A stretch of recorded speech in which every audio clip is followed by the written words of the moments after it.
16ನೇ ಗುಣ ಕಸ್ಯ ಬಿಭ್ಯತಿ ದೇವಾಶ್ಚ ಜಾತರೋಷಸ್ಯ ಸಂಯೋಗೆ ಅಂತ. ಅದು ಪ್ರಶ್ನೆ ಏನು ಅಂತಂದ್ರೆ, ಯಾರಿಗೆ ಅತ್ಯಂತ ಕೋಪ ಇದೆ, ದೇವತೆಗಳನ್ನು ಹೆದರಿಸುವಂತ ಶಕ್ತಿ ಇದೆಯೋ ಅಂತ ಕೇಳ್ತಾರೆ. ಯುದ್ಧದಲ್ಲಿ ನಿಲ್ಲೋದಾದ್ರೆ ದೇವತೆಗಳು ಕೂಡ ಮುಂದೆ ನಿಲ್ಲೋಕೆ ಸಾಧ್ಯ ಇಲ್ಲ, ಅಂತ ಶಕ್ತಿ ಇದೆಯೋ ಅಂತ ಕೇಳೋದು. ಇದೊಂಥರ ಪ್ರಶ್ನೆಗೆ ವಿಪರೀತ ಅನಿಸುತ್ತೆ. ಹಿಂದೆ ಒಂದು ಪ್ರಶ್ನೆ ಕೇಳಿದ್ರು. ಏನ್ ಪ್ರಶ್ನೆ ಕೇಳಿದ್ರು? ಅವನಿಗೆ ಜಿತಕ್ರೋಧನ ಅಂದ್ರೆ ಕ್ರೋಧವನ್ನ ತಡ್ಕೊಳ್ತಾನ ಅಂತ.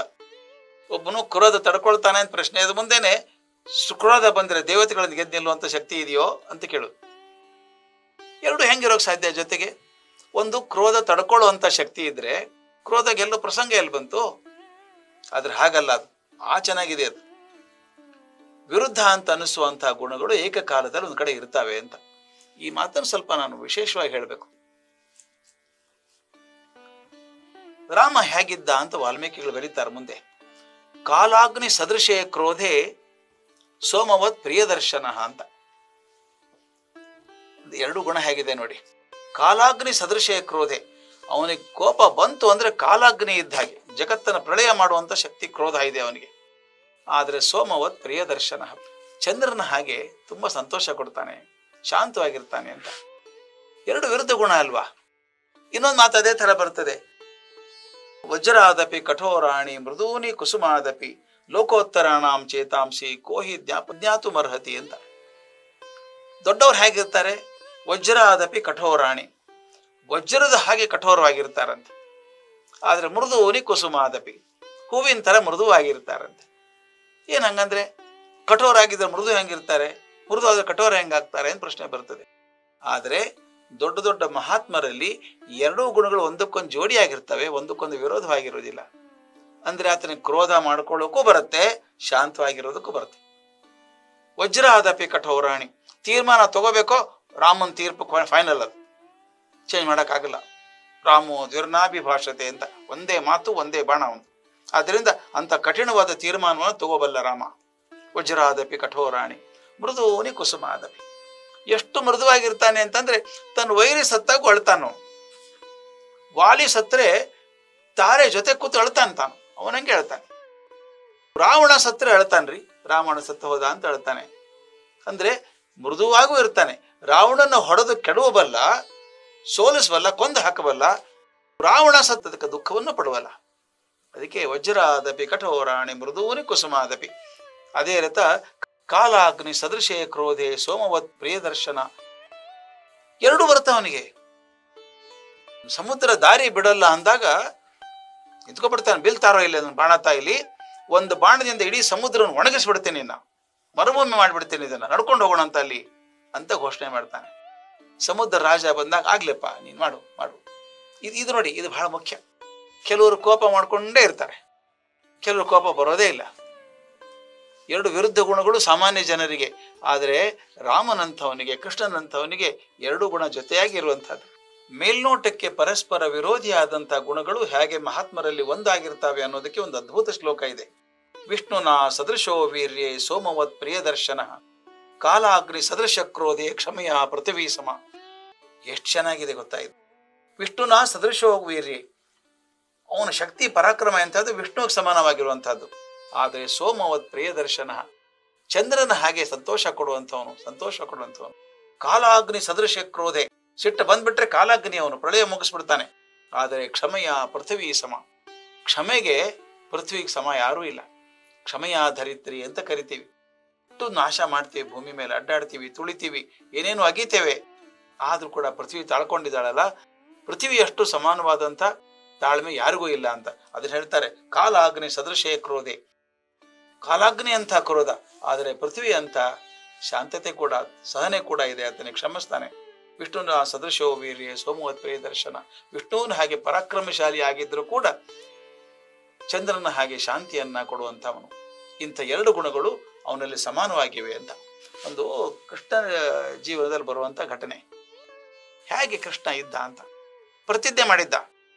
ನಾನು ಮಹಾಭಾರತ ಯುದ್ಧ ಆಗೋವರೆಗೆ ನಾನು ಕೈಯಲ್ಲಿ ಶಸ್ತ್ರ ಹಿಡಿಯೋಲ್ಲ, ಆಯುಧ ಹಿಡಿಯಲ್ಲ ಅಂತ ಪ್ರತಿಜ್ಞೆ ಮಾಡಿದ್ದಾನೆ. ಆ ಕಂಡೀಷನ್ ಮೇಲೆ ಬಂದಿದ್ದಾನೆ. ಈಗ ಭೀಷ್ಮರು ಹೋರಾಟ ಮಾಡ್ತಿದ್ದಾರೆ. ಭೀಷ್ಮರು ಯಾರು? ಆ ಕಡೆ ಸೇನಾಧಿಪತಿ, ಕೌರವರ ಸೇನಾಪತಿ. ಈ ಕಡೆ ಮಹಾಯೋಧ ಅರ್ಜುನ, ಅರ್ಜುನನ ಸಾರಥಿ ಕೃಷ್ಣ. ಭೀಷ್ಮ ಬರೀ ವಿರೋಧ ಪಾರ್ಟಿ ಫೈಟರ್ ಅಲ್ಲ, ಅವನು ಮಹಾಭಕ್ತ, ಕೃಷ್ಣನ ಪರಮ ಭಕ್ತ. ಅವನು ಪ್ರತಿಜ್ಞೆ ಮಾಡಿದ್ದಾನೆ, ನೀನು ಹೆಂಗೆ ಅಂತೀಯಲ್ಲ, ನಿನ್ನ ಕಡೆ ಅಸ್ತ್ರ ಹಿಡಿಸ್ಬಿಡ್ತೀನಿ ನಾನು ಅಂತ. ಅಸ್ತ್ರ ಹಿಡಿಯಲ್ಲ ಅಂತ ಕೃಷ್ಣ ಪ್ರತಿಜ್ಞೆ ಮಾಡಿದರೆ ನಿನ್ನ ಕೈಲಿ ಅಸ್ತ್ರ ಹಿಡಿಸೇ ಬಿಡ್ತೀನಿ ಅಂತ ಭೀಷ್ಮ ಪ್ರತಿಜ್ಞೆ ಮಾಡಿದ್ದಾನೆ. ಅವನು ಭೀಷ್ಮ ಬರ್ತಿದ್ದಾನೆ. ಈಗೇನು ಮಾಡ್ಬೇಕೀಗ? ಹೆಂಗೆ ತಮಾಷೆ ಇದೆ ನೋಡಿ. ಭೀಷ್ಮ ಏನು ಮಾಡಿದ ಗೊತ್ತಾ? ಅರ್ಜುನನ ಬಾಣ ಹೊಡಿಬೇಕಲ್ಲ, ಹೊಡಿತಾ ಸಾರಥಿ ಹೊಡಿಬಾರ್ದು, ಸಾರಥಿಗೆ ಹೊಡಿತಿದ್ದ ಅವನು. ಹುಡುಕಿ ಕೃಷ್ಣನಿಗೆ ಹೊಡೆಯುದು. ಕವಚ ಎಲ್ಲ ಒಡೆದು ಹೋಯ್ತು, ರಕ್ತ ಸೋರಕ್ಕೆ ಶುರು ಆಯ್ತು ಕೃಷ್ಣನಿಗೆ, ಮೈಯೆಲ್ಲ ರಕ್ತ. ಕಡೆಗೊಂದು ಹಣೆಗೆ ಬಿಟ್ಟ ಬಾಣ, ಹಣೆ ಒಡೆದು ಚಿಪ್ಪಾಗಿ ರಕ್ತ ಸುರಿಯೋಕೆ ಶುರು ಆಗ್ಬಿಡ್ತು. ಮೈಯೆಲ್ಲ ಅಭಿಷೇಕ ಆದಂಗೆ, ರಕ್ತ ಅಭಿಷೇಕ ಆದಂಗೆ. ಕೃಷ್ಣ ತಿರುಗಿ ನೋಡ್ದ, ಅರ್ಜುನ ಏನು ಯುದ್ಧ ಮಾಡ್ತಿದ್ಯೋ ಅಂದ. ಅಳುಬುರ್ಕರ ಸಣ್ಣ ಸಣ್ಣ ಬಾಣ ಬಿಡ್ತೆ, ಹೊಡಿ, ದೊಡ್ಡ ಬಾಣ ಹೊಡಿ, ಹೊಡಿಯೋಂಗೆ ಕಾಣಿಸಲ್ಲ ನೀನು. ಅವನು ಏನಾಗಿದೆ, ಅಜ್ಜ ಬೆಳೆಸ್ದವನು, ಅವ್ನು ಹೆಂಗೆ ಹೊಡೆಯೋದು ಅಂತ ಕರುಣೆಯಿಂದ ಸಣ್ಣದಾಗಿ ಬಿಡ್ತಾ ಇದ್ದಾನೆ ಬಾಣ. ಕೃಷ್ಣ ಏನ್ ಮಾಡದೆ ಗೊತ್ತಾ? ನಿನ್ನ ಕಡೆಯಿಂದ ಆಗಲ್ಲ ಬಿಡು, ನಾನೇ ಮುಗಿಸ್ಬಿಡ್ತೀನಿ ಯುದ್ಧ ಅಂತ ರಥದಿಂದ ಕೆಳಗೆ ಹಾರ್ಕೊಂಡ, ಕೈಯಲ್ಲಿ ಚಕ್ರ ಹಿಡ್ಕೊಂಡ, ನುಗ್ಗಿದ ಭೀಷ್ಮನ ಕಡೆಗೆ. ಹೊಡೆದ್ ಬಿಡ್ತೀನಿ, ಕತ್ತರಿಸಾಗ್ಬಿಡ್ತೀನಿ ನಿನ್ನ ಅಂತ. ಕ್ರೋಧ ಅಲ್ವಾ ಅದು? ಅಸಾಧ್ಯ ಕ್ರೋಧ ಅಲ್ವಾ? ಆದ್ರೆ ಭೀಷ್ಮ ಏನ್ ಮಾಡಿದ? ಹೇ ಹೇ ಹೇ ಪಾಂಡುರಕ್ಷ ಪುಂಡರೀಕಾಕ್ಷ, ಬಾಪ ನನ್ನ ಕೊಲ್ಲು ಮಾರಾಯ, ನನ್ನ ಕೊಲ್ಲಪ್ಪ ಅಂತ ಕೇಳ್ತಾನು. ಇದು ವಜ ಅಲ್ವಾ? ತಲೆಗೆ ರಕ್ತ ಬಿದ್ದಿದೆ, ಸುರಿತಾ ಇದೆ, ಚಕ್ರ ಹಿಡ್ಕೊಂಡು ನುಗ್ಗಿದಾನ ಕೃಷ್ಣ. ಅಲ್ಲಿ ಹೋಗಿ, ಅಯ್ಯ ಕೃಷ್ಣ ಬಾರೋ ಮಾರಾಯ, ಬಾರಪ್ಪ, ನನ್ನ ಮುಕ್ತಿ ಕೊಡು, ನನ್ ಕೊಂದು ಹಾಕು, ಸಾಕು, ನನ್ ಕೊಂದು ಕಾಯ್ತಿದ್ದೀನಿ ನಿನಗೋಸ್ಕರ, ಬಾ ಅಂತ ಅಂದಾಗ ನಾಚಿ ಕೃಷ್ಣ ಚಕ್ರ ಮುಚ್ಚಿ ವಾಪಸ್ ಬಂದ ಅಂತ. ಯಾಕೆ ಬಂದ? ಯಾಕೆ ಖಡ್ಗ ಹಿಡ್ದ? ಹಿಡಿದೇ ಇರ್ಬೋದಾಗಿತ್ತು ಕೃಷ್ಣ, ಆರಾಮಾಗಿರ್ಬೋದಾಗಿತ್ತು, ಹಿಡಿಲಾರದೆ ಇರ್ಬೋದಾಗಿತ್ತು. ತನ್ನ ಪ್ರತಿಜ್ಞೆಯನ್ನು ಯಾಕೆ ಸುಳ್ಳು ಮಾಡ್ಕೊಂಡ ಅಂದ್ರೆ, ತನ್ನ ಭಕ್ತನ ಪ್ರತಿಜ್ಞೆಯನ್ನು ಪೂರೈಸಬೇಕಾಗಿತ್ತು. ಭೀಷ್ಮ ಪ್ರತಿಜ್ಞೆ ಮಾಡಲಿಲ್ವಾ, ನಿನ್ನ ಕೈಯಲ್ಲಿ ಅಸ್ತ್ರ ಹಿಡಿಸ್ಬಿಡ್ತೀನಿ ಅಂತ ಹೇಳಿ? ಮುದುಕ ಇವತ್ತು ಕಡೆ ದಿವಸ ಹೋಗ್ಬಿಡ್ತಾನಿನ್ನ, ಹೋಗೋದ್ರೊಳಗೆ ಅವನ ಪ್ರತಿಜ್ಞೆ ಪೂರ್ತಿ ಆಗ. ನನ್ನ ಸೋತರು ಅಡ್ಡಿ ಇಲ್ಲ, ನನ್ನ ಪ್ರತಿಜ್ಞೆ ಹಾಳಾಗಿ ಹೋದ್ರು ಅಡ್ಡಿ ಇಲ್ಲ, ಹಿಡಿಬೇಕು ಅಂತ. ಅಂದ್ರೆ 18 ಅಕ್ಷೋಹಿಣಿಯನ್ನ ನಾಶ ಮಾಡಬೇಕು ನಿಂತಂತ ಕೃಷ್ಣ ನಿಷ್ಕರುಣಿ ಅಂತ ಹೇಳ್ತೀವಿ, ಕ್ರೋಧ, ಅಸಾಧ್ಯ ಕ್ರೋಧ ಅಂತ ಹೇಳ್ತೀವಿ. ಅದು ಎಷ್ಟು ಶಾಂತ ಅಂತಂದ್ರೆ, ಭೀಷ್ಮನಿಗೆ ಹೋಗಿ ತಪ್ಪಾಯ್ತು, ಹಿಡಿಸ್ಬಿಟ್ಟೆ, ನಾಚ್ಕೊಂಡ್ ಬರ್ತಾನಲ್ಲ ವಾಪಸ್ಸು. ತನ್ನ ವಚನವನ್ನ ಮರೆತು ಅವನ ವಚನ ಸಾಧನೆ ಮಾಡಕ್ ಹೋಗ್ತಾನೆ. ಇದು ಒಂದು ಮಾರ್ಗ. ಇನ್ನು ಮುಂದೆ ರಾವಣ ತನ್ನ ಕೊನೆ ಯುದ್ಧದೊಳಗೆ ಒಂದು ದೊಡ್ಡ ಬಾಣ ಬಿಡ್ತಾನೆ. ಯಾರಿಗೆ? ವಿಭೀಷಣನ ಕೊಂದು ಬಿಡಬೇಕು ಅಂತ ಹೇಳಿ ಅಷ್ಟಘಂಟ ಅನ್ನುವಂಥ ಬಾಣ ಬಿಡ್ತಾನೆ. ಆ ಶಕ್ತಾಯುಧ ಲಕ್ಷ್ಮಣ ಏನ್ ಮಾಡ್ತಾನೆ, ಅದನ್ನ ತಾನು ನೋಡ್ಕೋತಾನೆ. ವಿಭೀಷಣ ಕೊಲ್ಲೋದು ಬೇಡ ಅಂತ ಹಿಡ್ಕೊಂಡು ಬಿದ್ದು ಬಿಡ್ತಾನೆ. ಮೂರ್ಛೆ ಹೋಗಿ ಬಿದ್ದಾಗ ವಾನರ ವೀರರೆಲ್ಲ ಗಾಬರಿ ಆಗಿಬಿಡ್ತಾರೆ. ಲಕ್ಷ್ಮಣ ಸತ್ತು ಹೋದ ಅಂತ ತಿಳ್ಕೊಂಡ್ಬಿಡ್ತಾರೆ. ಲಕ್ಷ್ಮಣನ ಚಿಕಿತ್ಸೆಗೋಸ್ಕರ ಎಲ್ಲರನ್ನು ಬಿಟ್ಟು ರಾವಣನನ್ನು ಬೆನ್ನ ಹತ್ತಿ ಹೋಗ್ತಾನೆ ರಾಮ. ಎಂದೆಂದೂ ಮಾಡ್ಲಾರ್ದಂತ ಮಾತನಾಡ್ತಾನ ಆಗ. ರಾವಣನ ಬೆನ್ನ ಹತ್ತಿ ಹೋಗ್ತಾನಲ್ಲ ಹೊಡೆಯೋದಕ್ಕೆ ಹೋದಾಗ ಅವ್ನ ಮಾತು ಹೆಂಗಿದೆ ನೋಡಿ. ಅಸ್ಮಿನ್ ಮುಹೂರ್ತೇನ ಚಿರ ಸತ್ಯಂ ಪ್ರತಿಶೃಣೋಮಿ ವಹ ಅರಾವಣ ಮರಾಮಂಬ ಜಗದಕ್ಷತ ವಾನರ. ಅರ್ಥ ಏನ್ ಗೊತ್ತಾ? ಇದು ಬಹಳ ಚೆನ್ನಾಗಿದೆ. ಎಲೆ ವಾನರ ವೀರರೇ, ಕೇಳ್ಬಿಡ್ರಿ ನಾ ಹೇಳೋದನ್ನ. ಒಂದು ದೊಡ್ಡ ಪ್ರತಿಜ್ಞೆಯನ್ನು ಮಾಡ್ತಾ ಇದ್ದೀನಿ. ಇನ್ನು ಈ ಜಗತ್ತಿನಲ್ಲಿ ಅರಾವಣ ಮರಾಮಂಬ, ಇನ್ನು ಈ ಜಗತ್ತಿನಲ್ಲಿ ರಾವಣನಾದ್ರೂ ಇರಬೇಕು, ರಾಮನಾದ್ರೂ ಇರಬೇಕು. ಇಬ್ಬರ ಪೈಕಿ ಒಬ್ರು ಹೋಗ್ಬೇಕು. ಇವತ್ತಿನ ಯುದ್ಧ ಅದು. ನಾನು ರಾಮನಾದ ಪ್ರತಿಜ್ಞೆ ಮಾಡಿ ಹೇಳ್ತೀನಿ, ನಾನಾದ್ರೂ ಹೋಗ್ಬೇಕು, ಅವನಾದ್ರೂ ಹೋಗ್ಬೇಕು. ಇಂಥ ಘನಘೋರ ಯುದ್ಧ ಮಾಡ್ತೀನಿ ಅಂತ ಹೇಳ್ತಾನೆ. ಮಾಡಿ ಮುಂದೆ ಹೇಳ್ತಾನೆ, ಇಂಥ ಯುದ್ಧವನ್ನು ಕಣ್ಣಿಂದ ನೋಡ್ತೀರಿ ನೀವು. ಅದ್ಯ ರಾಮಸ್ಯ ರಾಮತ್ವಂ ಪಶ್ಯಂತು ಮಮ ಸಂಯುಗೆ ತ್ರಯೋ ಲೋಕ ಸಗಂಧರ್ವ ಸದೇವ ಸರ್ಷಿಚಾರಣ ಅದ್ಯ ಕರ್ಮ ಕರಿಷ್ಯಾಮಿ ಎಲ್ಲೋಕ ಸಚರಾಚರ ಸದೇವ ಕಥಯಶ್ಯಂತಿ ಯಾವತ್ ಭೂಮಿರ್ಧರಿಷ್ಯತಿ. ಎಲ್ಲಿವರೆಗೂ ಭೂಮಿ ಧರಣಿ ಮಾಡ್ಕೊಂಡಿದೆಯೋ, ಭೂಮಿ ಇದೆಯೋ, ಅಲ್ಲಿವರೆಗೂ ನೆನೆಸ್ಬೇಕು ಜನ. ಎಂತದು? ಎಲ್ಲರೂ ಕೇಳ್ರಿ ಅಂತಾನ.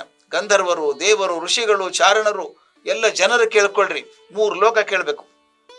ಏನಂದ್ರೆ, ಇನ್ನು ಮುಂದೆ ಭೂಮಿ ಇರೋ ತನಕ ಚರಾಚರ ವಸ್ತುಗಳೆಲ್ಲ ನಾನು ಅದ್ಭುತ ಪರಾಕ್ರಮವನ್ನು ತೋರಿಸ್ತೀನಿ. ಇಂಥ ಪರಾಕ್ರಮವನ್ನು ಇದುವರೆಗೂ ಯಾರು ನೋಡಿಲ್ಲ, ಅಂಥ ಪರಾಕ್ರಮವನ್ನು ತೋರಿಸ್ತೀನಿ ಅಂತ ಹೇಳ್ತಾನೆ. ಕ್ರೋಧ ಅಲ್ವಾ ಇದು? ಅದ್ಭುತವಾದಂಥ ಕ್ರೋಧ.